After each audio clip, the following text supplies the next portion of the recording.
You can get this complete set of armor for free in game, and I'm going to tell you how. Don't forget to subscribe if you haven't already. Thank the link for subscribers.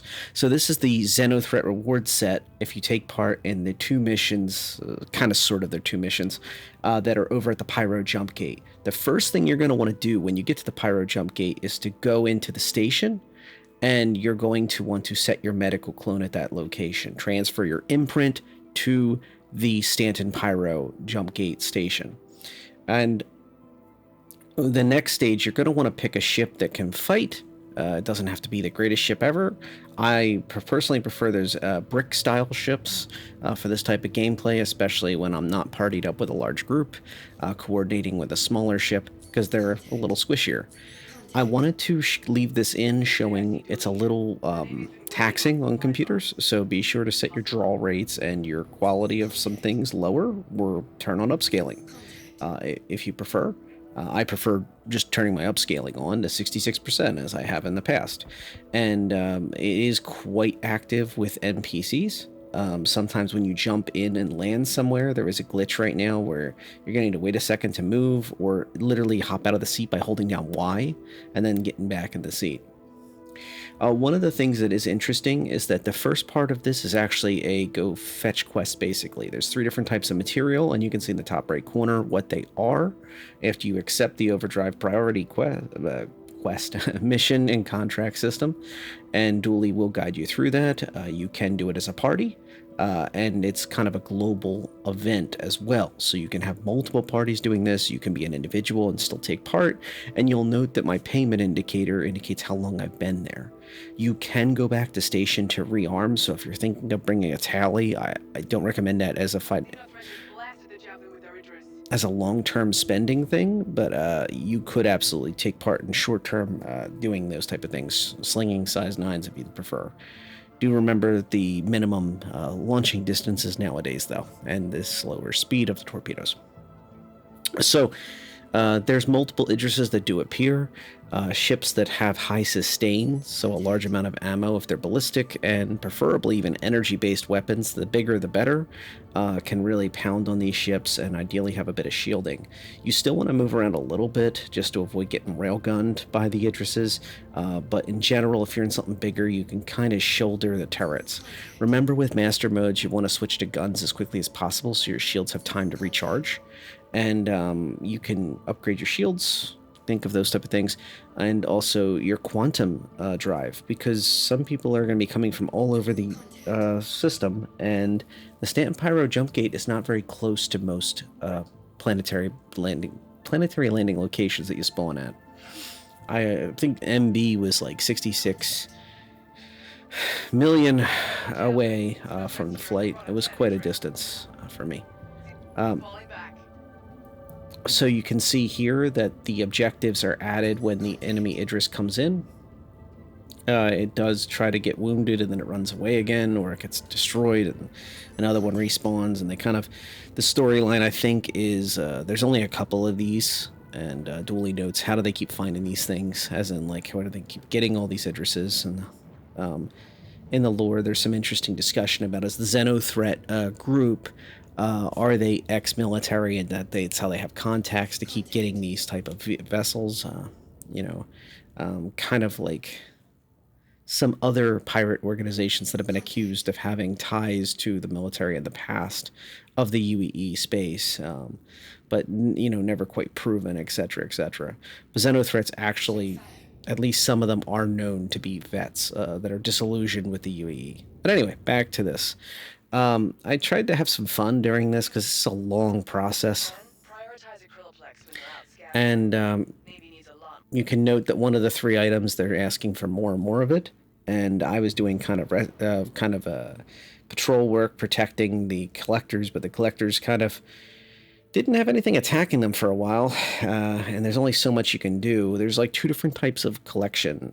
There's the items players can collect, and then there's these automated convoy ships that are like, quote, rescued, I guess you could say, end quote, but really they just do their own thing. And if the enemy don't show up to attack any of this stuff, it's kind of slow. So just for fun, I figured well, to heck with it. Let me just try and do the first ever 600i docking maneuver without a spacesuit into an Idris that still had its interior, although it was heavily damaged. So for those who don't know, the Idrises and the XT missions, the ones that are out in the belt, tend to have interiors. You can tell by staring into it from the back, front, if those gates are open, and on the bottom, the most easy one, which you can see me dying trying to get into. But I've had some fun with this, and this is another thing. It's not just about the helmet, it's also about the spacesuit has an EVA capability that you can use those little thrusters. And yeah. So just a bit of fun. I broke out a Defender, once again trying to break things up and be a little more interesting. And this is the second half of this. So after you finally get all the materials together, it's time to play. The Javelin will undock. It will leave the station, and that's the Javelin, actually, believe it or not, up against that rock. And it will, not against it, but near the rocks, and it's firing off weaponry. It didn't seem like that often. It seemed like I kept firing the STSs, but like not like every second or something. And then you can see some of the other stuff going on. And then the Idris, of course, that's fighting the Javelin. And then all this stuff just keeps loading and loading and loading. I'm not gonna lie to you, it was not very pleasant out there. It was like a slideshow. And then the Idris was bugged out, but we still won.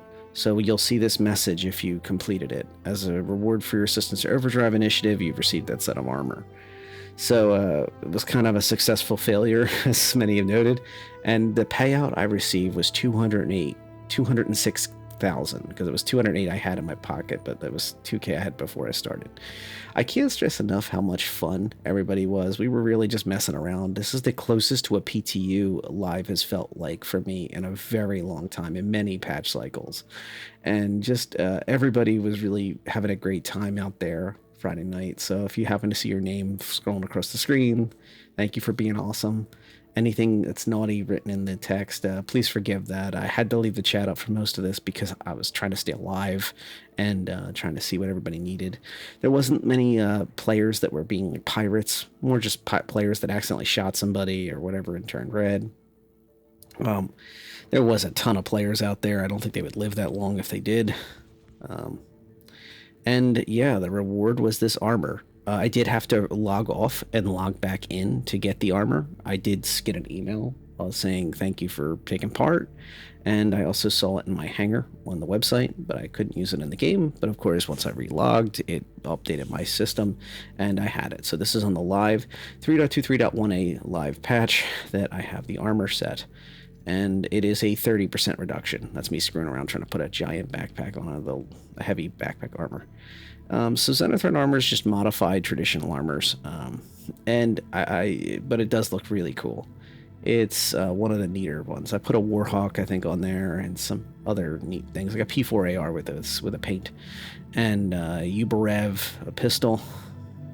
Just trying to have some fun and see how it'll look. For the record, I went with the Lamont undersuit with this. It does not come with an undersuit as far as I could see, which is weird. It's not the end of the world, but yeah, the suit itself looks really nice, and I think I went with the Oxide Pyramid on this thing too, the red Pyramid subscriber gun from last year or the year before or something. So in general, nice set. I didn't dangle a bunch of ammo off it because I'm really just testing it. I didn't go pick it up just for this shot. But overall, I think the suit's pretty nice. You can see a lot of the detail work across every piece of it. I like how the legs and the chest and the arms all kind of have the same fit and finish. And at the end of the day, when they look good like that, it's a wonderful reward. And I love seeing in-game rewards like this that you can earn and have a good time with the community. And this is what the game's all about. Yes, I am also excited for Point 2. I can't wait for Point 2. I want to get testing on Point 2, but this ain't a bad way to spend your weekend. Having a good night out, hanging out with the community, and getting a sweet set of armor out of it. And some in-game credits. So, yeah, I wish you all a great night and have a great time and give Xenothreat a try.